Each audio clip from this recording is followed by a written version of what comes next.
Dun, dun, dun, dun, dun, dun, dun, dun, dun. I got the background music in my head playing. Dun, dun, dun, dun. Stop music, exactly. MD, you go crazy.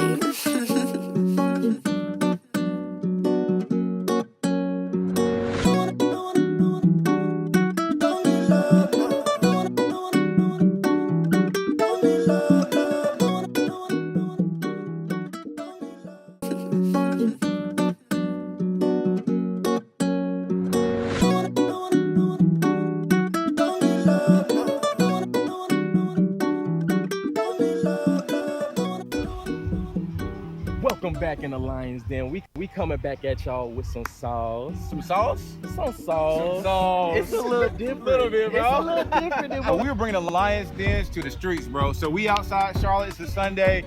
Sunday's like the second live days in Charlotte, would you say? a little bit it can Depends on the weather, Yeah. the people, Yeah. all that stuff. Yeah. But what questions we got today, bro? Man, we got questions like, what's the purpose of life? We got questions like, who are you when no one is looking? That's big. We got questions like, what's more important, your thoughts, your actions, or what people think about you? That's deep. So let's tap into what makes us us in the streets. Let's get to the streets, baby. Let's get to the streets. Let's get to the streets. What do y'all deem as the purpose of life when you wake up every day? I want to be happy. I want to live my life to the fullest. It's very short. Do whatever you want. To find what you love outside of work and focus on that. Like, because not all of us are gonna be millionaires or billionaires. So just finding your purpose to make a difference while you're alive, I think. Yeah. Beautiful, beautiful. Man, I feel like my answer to that question changes every year or two, and I am thankful that it does, right? I think that in itself is the purpose of life in a weird, like, back-end way to answer it. I think, like, seeking whatever it is. Even sometimes I find myself, like, seeking for what I'm seeking, right? Like, just truly wanting to discover, experience, learn. But I will say, like, everyone's is different, right? Like, for someone, it's going to be comfort, and there is power in comfort. For some people, it's going to be discomfort, right? And there's growth and power in that too. For me, it's just life, like, and all of it. I want to experience it. I want to live it. I want to enjoy it. I want to struggle through it. Like, I want the trials and the tribulation. Okay. Because it leads to some pretty cool stuff. Honestly, I think it's to find your purpose in life. Whatever makes you happy, whatever you think will help serve your community the most, whatever fulfills you, I think honestly will be main purpose in someone's life. Yeah, I agree. It's what you make it. If whether or not you want to stay at home and do nothing, or whether or not you want to go out and make something of yourself, I think that's what your purpose in life is. It's what you created. No one's going to tell you what to do. There's no guidebook to life. Obviously, we have people that can kind of give us advice and stuff like that, but at the end of the day, it's your choice and your life. So make it what it is. I mean, this is not on the script, but I kind of want to dive into what you just said, because I think y'all are at the pinnacle of the answer. Do you think you found purpose in yourself? Oh, God, no. I think I found some part of it. Just kind of like I was saying, one thing big for me is like serving the community, making sure I'm like fulfilling whatever is going to make me happy and those around me. So a little bit of it, but obviously there's more discovering. Like, we're so young. I feel like there's never going to be like a full on purpose that's been fulfilled. We're still fighting. Yeah, I'm, like I said, I'm a recent graduate, so I'm still figuring it out. Obviously, I know kind of what path I want to go into, but like, as I grow up, I learned that like life changes and what you want to do in life, it shifts a lot. Like, I've been talking to people older in my life and they're like, you know what, maybe I want to go here, maybe I want to go there. So it really just depends. I don't think you have to have one set purpose. Like, if everything can change, if everything can shift, and that's just really what life is about. It's about, you know, going through the flow, going through the movement. It's really to figure out your purpose, right? And to have impact on people around you, right? And figure out what that means to you. So, you know, we go through this journey. Y'all know life ain't easy. You're running into struggles, right? And it'll bust you in your head sometimes. And so, really, it's learning those lessons. Because what'll happen is, for example, you'll see things that repeat. Those mistakes, it's because you ain't learned the lesson yet. So your purpose is revolving around you learning them lessons and growing. You continue to do that throughout your life. Yeah. Okay. True.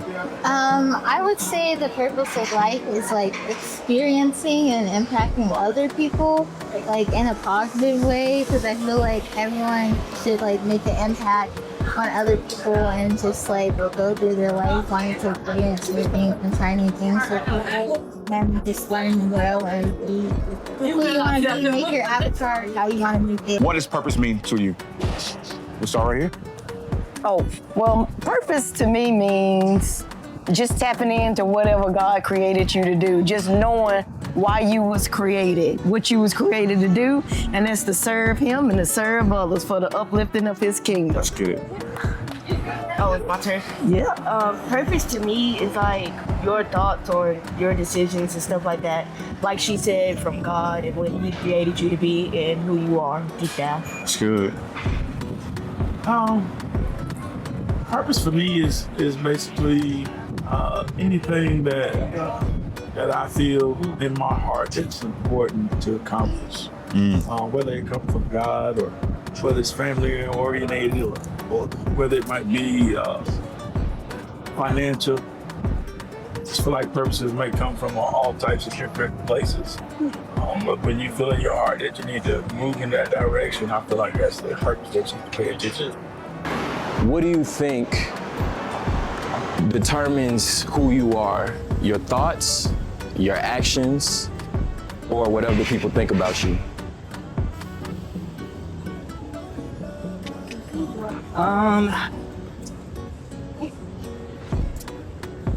Man, that's tough. I think our thoughts have power, but I also don't think that they are the end all be all. Like, I think that we have thoughts within ourselves that we ourselves don't believe, right? It's that self-doubt, that contradiction, the devil's advocate. So I think just because you have a thought of something doesn't mean that you think something, right? And that's something I struggle with a lot. I've changed backgrounds, lived in polar opposite ends of the country, politically, socially, and geographically. And I have thought that my thoughts were bad a lot, and it's just, that's the growth of it all. Right. I think thought has a lot of power in it, but I think on the flip side, your actions are like the end all be all. That is the choice. That is the follow through, right? That's where a lot of the power is going to be. Other people's perspectives of you matter, but it does not make up who you are. And there is a lot of importance to it, but at the end of the day, their perception of you doesn't have power over that choice that it all fell back to with action. Well, I don't care what people think about me. Right. I'm gonna do whatever the fuck I want to do and make, as long as I'm happy with who I am as a person, I don't care what other people think. Well, So I guess my thoughts translate into my actions, and then as long as I'm happy with who I am and I think I'm happy with who I am, my actions are gonna portray that as well. And then if people don't like me, fine. I'm gonna be me, be true. See, I'm really wishy-washy with this question, actually. Okay. Because sometimes I think that my thoughts are gonna carry over, but then my actions don't carry over. And then sometimes my actions are opposite of my thoughts. So I fight this urge because I'm very wishy-washy about what I want. Sometimes I want to be like strict during the week. Sometimes I don't want to be strict. Sometimes I want to let loose. Sometimes, I want to call out work. Whatever the case is, like in life, I feel like for me personally, I struggle with like the balance of life. Because every day I'm still trying to figure out, and every day it might change. Right. I feel that. It's an ever-flowing flow. So like when you say it's hard for you to answer them, it kind of sounds like for you, all of them kind of mesh together. Like your thoughts kind of are important to you, but also you would want people to perceive you a certain way to kind of I think we all want people to perceive a certain way. People see, like for me personally, people see the party side of me. As we talked about this week. But there's a more side. There's the guy who has a finance degree. There's a guy who went for a business degree. There's a guy who works, 8, 9, 10 hours a day. Right. There's a guy who works out 3 times a day. There's a guy who talks to his friends and gives them advice, but no one sees that. They just see the party side of me, and that's the only side they get of me. I feel like social media plays a lot into it too. Yeah. Like what you put on your social media is how you want other people to see who you are. Yeah. Which I feel like is a slippery slope. I show the fun side, but if I show the slow side, no one cares about the slow side. They just want to see the fun side. Yeah. Right. They always say too, like one thing I love about you is like I don't give about what anybody says. I don't. What I guess for me, I'm the same as that way. Like, at first I was like very open, like, yo, the way you think about me, the way you see me, I care. Yeah. But I woke up one day, I'm like, okay, I don't care. What was that pivotal moment for you when you're like, you know what? I don't care, I'm gonna be me. Yeah, there's a lot of times where, like with my family, for example, I get stepped on a lot because I try to be too nice, and I'm like, okay, I care about what they think about me. But then it got to a point where like they started using me, and I was just like, okay, like I'm done with that. Like I don't want to be stepped on anymore. I don't take people's shit anymore. And if they don't like who I am, and I mean, fuck you. Like I want to be me. I want to be happy. I want to live my life the way I want to live my life, and life's short. I mean, my dad died super young, so I mean, it's a tragic accident. You never fucking know. So I don't want to sit here and look back at my life and regret not living it and being who I want to be. That's good. I think a mix of the actions and the thoughts. I know we all try to say, like, live in your own world, don't care what other people think, but I think we all innately still do care what other people think and try to, yeah, it is. Like what your community thinks about you. I know at the end of the day, like obviously you can't, live for other people, but I think what kind of actions you take in your community, I think that reflects your character a lot. Because at the end of the day, we're all gonna be gone from this earth at some point. What kind of legacy are you gonna leave? What kind of person are these people that you left behind on the earth you're gonna say about you? I think that's the most important part. Obviously, yes, your thoughts, are a part of yourself as well, but those thoughts can shift. And I think the most thing is like, okay, how are my thoughts leading to my actions? That's good. Right? And what are the consequences of those actions? Right. And now it feeds back into what you think about yourself. So yeah, it's a cycle. It's a big mix of both, of everything. Yeah. Oh, it's totally your thoughts. Because your thoughts are gonna guide your actions, which is gonna allow other people to see you the way you see what I'm saying? Like it's gonna guide them to see you a certain way. And so, and your thoughts are what manifests everything in your life. Okay, your Expand thoughts on that for me. manifest Expand on that for me one time. Like, yeah, let's get deep. So, whenever you're, okay, well, let me ask this. Y'all believe in manifestation? Yes. Okay, right. I want you to try it. Just think of something that you want. All right, so I'm gonna give you some game. So go read the book. What's the money book? Psychology of Money. How to. That's a great one. Psychology of Money. But what's the other one with Napoleon Hill? Think You Grow Rich. All right, in there he tells you basically if there's something you want, you gotta think first. But the true key to manifestation is believing. It's not just thinking, it's believing, right? What does that equate to? Faith. We talk about faith if you go to a Christian, right? It's faith, right? And so that's the key. So your thoughts, everything that comes up is a thought first. And from there, you have the choice of what you do with it, right? So now if I'm thinking that, hey, I'm thinking, hey man, I'm about to make $1 million this year. I don't have to know how. Now if I start believing it, and I just take steps and move forward, it'll show up. What you need will show up for you. Sure. Just like y'all doing this right now, you had a vision for it, right? Now, let's say you throw it on YouTube, it grows. You're thinking that already, right? Otherwise you wouldn't be taking the steps. Yeah. And then what shows up?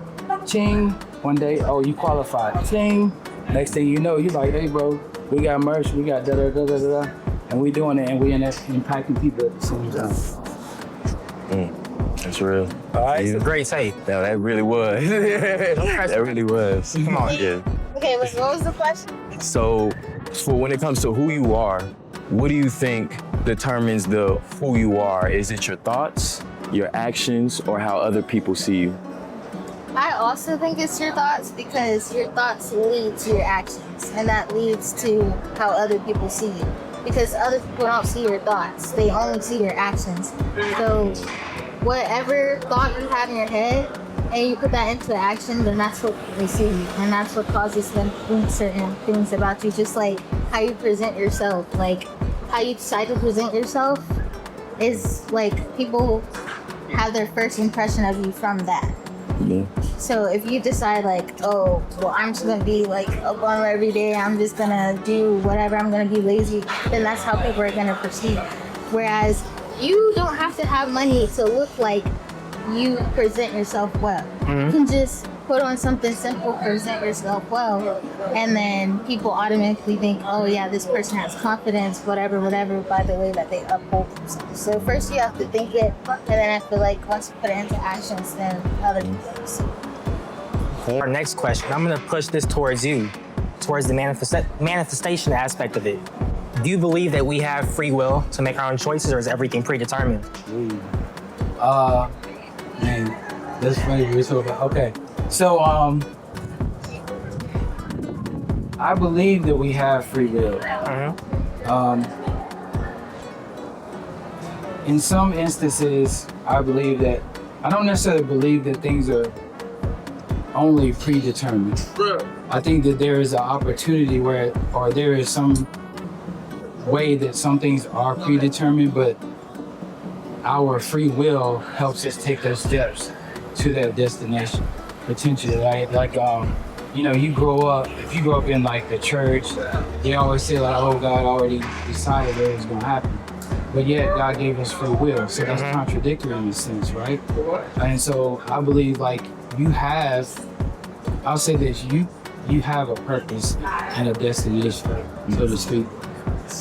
And it's up to you to decide either you want to go there or not. There's plenty of people who have died without ever either discovering their purpose or taking steps to it because they wouldn't take action because of fear, whatever, right? And so for me, it's like, okay, my free will will determine what I do, and that's going to determine where I go. And that will determine whether or not I fall into what I want to be, you know, that destination. Yeah. You want to talk about free will, how we were talking about earlier? Any thoughts? Is free will really free? Because earlier we were talking and I was like, you know what? I need to start using my free will more because I could literally just get up at 3 a.m. and drive to the beach right now and just be like, you know what? It is what it is. It's like, you don't really think about how much like time you have in the day to do things and you could really just go do it. But I feel like sitting there and not doing it is what like stops people from living their best life. And also, I feel like it's not, it can be predetermined, but I feel like you get to, like, between the choices, it's the choice that shows, like, happening. Is choosing to do nothing, like you said, also, would that fall under enforcing your free will? Because you said you have the choice to get up and do something, but doing nothing is also a choice, which falls under free will. Yeah. Because, like, any choice that you make is free will. Like, if I choose to sit here and do nothing, well, that's my free will. I ain't getting anywhere with it, but that's what I chose to do. So. Okay. Like there's some science to it, some nature versus. Yeah, as the psychology major, I would like to say a lot of it is determined by like your environment in which you grow up in. For example, like I have a mom who's a therapist, and based off her influences in my life and her instilling that mental health awareness in me, I decided to become a psychology major because of that. Now, she didn't force it upon me. That was something that was innate in me as well, that I kind of just wanted to go through that path. But I feel like it's a combination of both. It's kind of like, okay, what characteristics do I internally have that kind of align best with whatever path I want to, whatever path like I got influenced on to take, you know? That's good. I can kind of piggyback off of that too. Like, yes, we have like our parents and stuff who instill morals in us. Maybe they're innate, I don't know. Maybe I'm not the psychology major, but I do also know that like friendships and stuff have a very important part in my life as well. Like being friends with her and a lot of our other group friends, like I learned a lot from them. So a lot of that is a part of the the nurture part of it, or like who I'm around 24/7. Like a lot of them and what they teach me is a lot of who I am too. That's good. I think free will is putting it lightly. I truly think this life is just like a series of coincidences over and over again, and there is power in it. I don't want to say that there's not power in action, because it does affect the next thing, but at the same time, like there's no way in hell that somebody scripted my life, I'll tell you that much. Well, God does give us free will. That's the beauty of this thing called life. You have free will. So I do believe we have free will. In another sense, I also believe that before we were even born, that God already predetermined where our destiny would be. So I think we were predestined. I think free will and what was it? Predestined. Free will predestined on people change the script of your life. I would say predestined because the way God made us, He made you that way for a reason, so you could grow up to be who He intended you to be, and for your life to go on how He wants it to a little bit, while making your own decisions at the same time.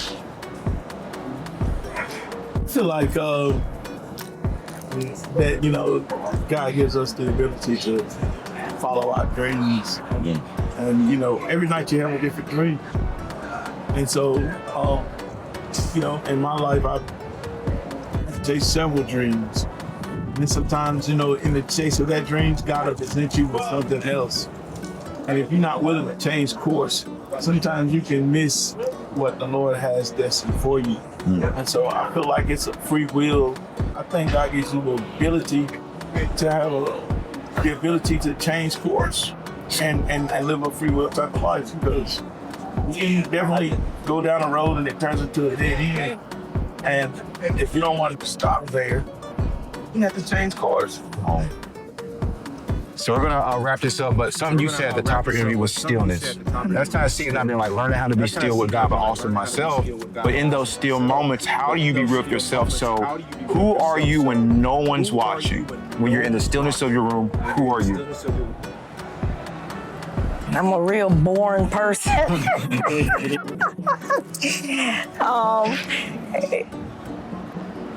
That's a good question. I'm, you know, at my big 50 life, I'm just actually finding all this out, who I really am, and just, you know, lately I've been taking dates with God. So it's been just uplifting, just seeing all the things that He's been sharing with me, and just sometimes when I do things that may not be pleasing to Him or pleasing to others, I find myself kind of reevaluating and looking at myself and trying to change things up. And then you know, sometimes I'm like, well, He already sees who I am, what I'm doing. So, you know, I just try to, you know, if it's not pleasing to me and others, then I know it's not pleasing to Him. So then I just try to, you know, reset, refresh, and, you know, just get a different perspective on myself. So. The person I am, like when I'm alone and nobody's watching, is like really like a boring person. Like I don't have to like put on a show for anybody or like put on this fake act for anybody that I don't have to do anything. I could just be myself, and without anybody judging or looking or talking about it, I could just be myself. Sure. Who I am when nobody is around is the same person I am when everybody's around. I'm a dad. It's the thing that I have the most pride in being. When I go to work, any step of my life, it's about making me a better dad. Yeah. If I make more money, it's for my kids. It's about any experience I have that I can share with them. It's all that I am. So no matter whether anybody's around or the world is watching, I'm a dad. So it's easy for me to just begin. Come on. I think I'm my most authentic self when I'm by myself. I think obviously when you're in front of strangers, there is some sort of a facade that you kind of put up, trying to put your best self forward. And then even with friends, even depending on what kind of friend groups you have, your humor can shift, the kind of things you talk about can shift. But when you're truly by yourself, when I'm truly by myself, I feel like I can fully accept who I am. I can fully be who I am. I have no one to judge me. I don't have to worry about anything because I'm me. I know who I am. I know, you know, what I'm here to do. And yeah, I think that's just what it is. I should agree too, because I can kind of like, when you ask me that, I'm thinking, if it's just me in a bathroom and I'm looking at myself in the mirror, like what is the reflection that I see? And honestly, it just has to be that authentic self. Like I have nobody to impress. I have no one who I'm, you know, constantly trying to think about what their opinion of me is. So it's definitely just that authentic. So yeah. Be goofy, be silly. Yeah, be you. Yeah, be you. You relax. You don't have to worry about none of that. Like Every time it's asked, and I hope that it does. Yes. I try to be someone that cares. Like at the end of the day, it's harder for me not to care about something than it is to care about. And whether it's menial, trivial, simple, what I need to be better about though is taking that to heart for myself. And like when no one's watching, when it's just me, still looking out for myself sometimes. Sometimes I get, yeah, but also just like mental health checks, well-being, right? Like it's a unique environment in the US because we are one of the few places in the world, at some point the only place in the world, that is democratic in politics, but is individualistic in the, I'm blanking on the term for it, but like the socio-cultural socioeconomics. Or the individualistic society that live in a democracy, which is not the, like, it doesn't make the most sense, right? And I think it makes it tough at times for people to just look out for themselves. And I think, I hate to say be selfish. Yes. Our whole conversation has been what comes from other people and live into your life. But at the same time, like, you can't have a positive impact on someone else's life if you're not having a positive impact on yours. Like if you are not in a healthy situation for yourself, can't provide sustainable health. I'm the same person when nobody's there, but I had to come to that place. I think a lot of people do because you're afraid. Okay, we can go deep into this, but effectively the way that we grow up in this world, in this society, you are actually not taught to be unique. I agree. You're taught to be a conformist and to basically not be a critical thinker, right? And so you end up, you end up just, right? So you don't have any way to break. A lot of people don't ever break free of that. So they're just stuck, right? And so not only that, they're following, they're miserable because they're trying to fit into the box that has been put before them, versus I don't need the box. I can just go ahead and build my own. I can make my own. I can decorate it. It don't have to be a box. It could be a triangle. It could be whatever, right? And I'm gonna paint it this way and I'm gonna do it this way and define themselves and allow themselves to be comfortable in that place. And that's one of the biggest reasons why people don't succeed in life or they're not happy, is because they never get to a place where they can get outside the box. They just stay there. Okay. Yeah. So before we get to you, something I'd like to touch on is, you said free will is creativity, right? I believe that, yeah. Okay. So do you think free will is something we have to cultivate since we're raised to be conformists? Yes. You have to, well, first of all, you gotta come into a place of awareness. And a lot of us, if we don't have anybody around you who can put you in, who can show you that, or you're not in a place where there's other people who are like that, or whatever the case may be, there's a good chance you'll never get there, right? And then once you're there, now you can start to create, you can start to get in those spaces where things change for you. Yeah. I'll take that. I like that. Yeah. What's your take on this? Yeah, I had a lot going on in my head, but I feel like I don't know. I feel like I'm the same person I am to other people, just because, like, I'm in college, so there's that stereotypical college student who's like partying, doing this, doing that, whatever, not really caring, just working on schoolwork and doing stuff like that. And I'm not that. Like, I have 3 jobs. I work. I don't like to party. I like to lock in. I rather work now and play later. And a lot of people tell me, like, oh, you need to have fun. You need to have more social life. I have social life. But the people I choose are not the people who are sitting here partying and doing whatever. The people I choose are the people who have goals, because that's what I want to have. I don't want to be sitting here wasting my time. I'd rather play later when I'm older and be able to travel and do what I want to do rather than just go waste my time and be unhappy outside in the streets for no reason. That's real. That's real. Don't be in the streets. That's what I'm hearing. No, for real, for real. It's great advice, y'all. No, for real. No. Don't be in the streets. When no one is looking, lock in. Exactly. Lock in even, because if you stay locked in, you don't gotta lock in. Because locking in is a process in itself a lot of the times to encourage yourself to get into a groove of progression towards that goal. You can't beat the steps. You have to put the work in. The goal always looks pretty, but there's no option to get to the goal without going through these steps in this process. And honestly, y'all been great. I appreciate you guys greatly for y'all perspectives. And y'all welcome to the Lions Den.